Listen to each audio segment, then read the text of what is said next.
Jet propulsion can be defined as the force which is generated in the opposite direction to that of a discharge of fluid under pressure escaping through an opening. The force that makes a lawn sprinkler, similar to the one shown here, rotate when water flows through it is one example of jet propulsion that is readily apparent in everyday life. And the thrust that sends rockets, like this one, into space is another, which is perhaps not such an everyday occurrence.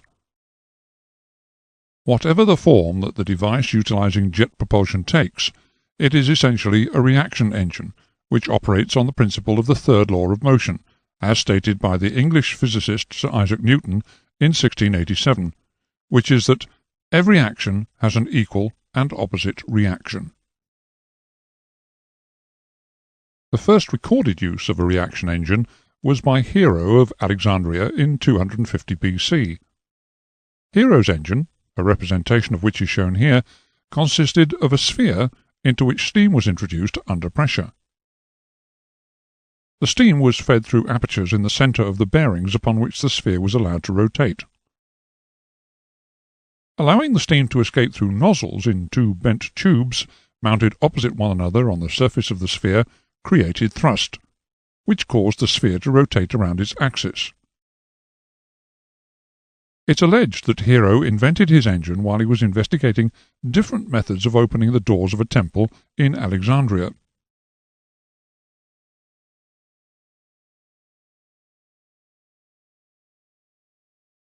In recent times, one of the first attempts at creating jet-powered aircraft resulted in the development of a hybrid design. An Italian, Secondo Campini, designed a system whereby an external power source, in this case a conventional piston engine, powered a compressor. The output of the compressor was mixed with fuel, the mixture of air and fuel ignited, and jet thrust resulted.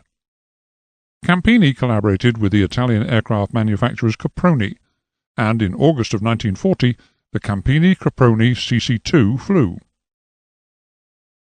Although the Italians were unaware of it, a year earlier than this the Germans had flown their version of a jet aircraft, the Heinkel 178. This aircraft was powered by an engine designed by a young German scientist called Hans von Ohain. Despite the relatively sparkling performance for that era, it could travel at speeds in excess of 400 miles per hour, the German Air Force initially paid it scant regard, and it was never produced in any quantity. On the 8th of April 1941, the first official flight of the Gloucester E-2839 aircraft took place at Brockworth in Gloucestershire. Sir Frank Whittle had submitted patents for his jet engine in 1930, but it was not until 1939 that sufficient financial and technical backing was found to enable him to manufacture a flyable version of his engine. The firm of Rover had, reluctantly, initially been contracted to produce the Whittle engine, but Rolls-Royce, who could see its potential, eventually took over development of the engine, one of which is shown here. Rolls-Royce reworked the Whittle design to produce the Derwent engine, an example of which is depicted here. This engine was capable, in its Mark IV version, of producing 2,450 pounds of thrust. Later versions of the engine, capable of 3,600 pounds of thrust, were used to power the Gloucester Meteor F-8, like the one shown here, flying at an open day at Royal Air Force Kemble in the year 2000. During a visit to the United States in early 1944, the leader of the Rolls-Royce design team found that General Electric were developing engines capable of producing up to 4,000 pounds of thrust. As a response to this, after his return, he initiated a project which culminated in the Nene engine, which at the time was the most powerful engine in the world, with 5,000 pounds of thrust. Possibly one of the most important but least publicized uses of this engine was its incorporation into the Russian MiG-15 aircraft, which was so effective in the Korean conflict. One critical difference between the German engines used in the Heinkel and the later Messerschmitt 262 and those developed from Sir Frank Whittle's original engine was the type of compressor employed. While the Whittle engine used a centrifugal compressor, similar to the example shown here, the German engines, like the BMW 003 model used in the Heinkel 162, utilised an axial flow compressor, similar in design to the cutaway model shown. Axial flow compressors have several advantages over the centrifugal compressor.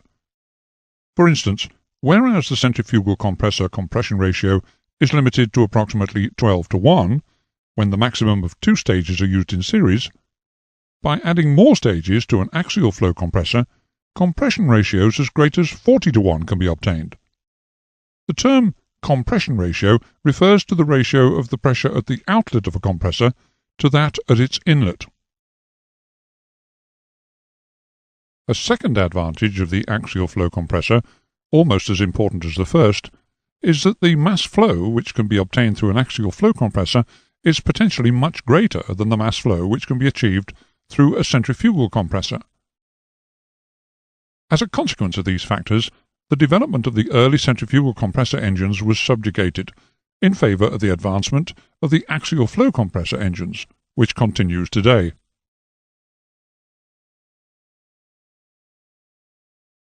The principle of the gas turbine engine is basically the same as that of the piston engine propeller combination. They both propel a mass of air backwards. Mass times acceleration equals force. In a gas turbine engine, the mass, m, mentioned in the equation is the air delivered by the compressor.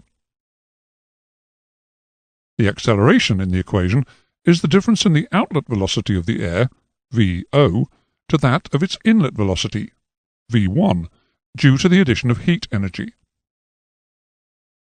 Force equals mass times V0 minus V1, which equals thrust. With the piston-engine propeller combination, the propeller drives a relatively large mass of air backwards fairly slowly, while the gas turbine throws a small mass of air backwards relatively quickly. Newton's third law states, for every force acting on a body, there is an equal and opposite reaction.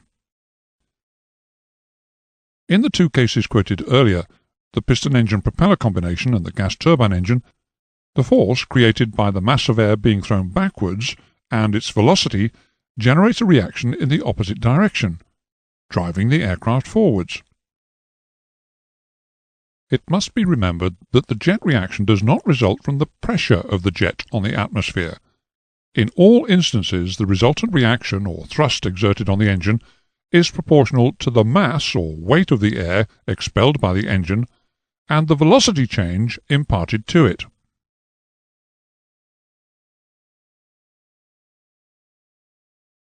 The working cycle of the gas turbine engine is called the Brayton cycle, after George Brayton, an American mechanical engineer who invented the continuous ignition engine, which was the basis of the gas turbine engine.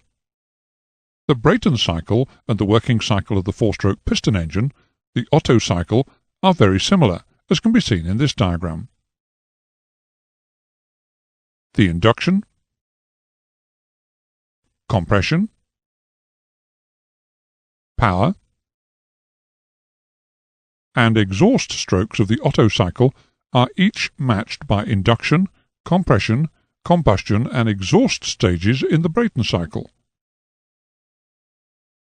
One major difference, however, exists, in that in the gas turbine engine, combustion, theoretically, occurs at a constant pressure, whereas in the piston engine it occurs, once again theoretically, at a constant volume. Power is developed in the turbine of the engine. Other differences between the piston engine and the gas turbine engine concern the continuous manner in which these processes occur in the gas turbine engine, as opposed to the intermittent procedure occurring in the piston engine. In the piston engine, only one of the strokes is utilized in producing power. The other three are effectively absorbing power, while in the gas turbine engine, the 3 idle strokes have been eliminated, thus allowing more time for the burning of fuel. This is just one of the reasons why the gas turbine engine has a greater power-weight ratio than the piston engine.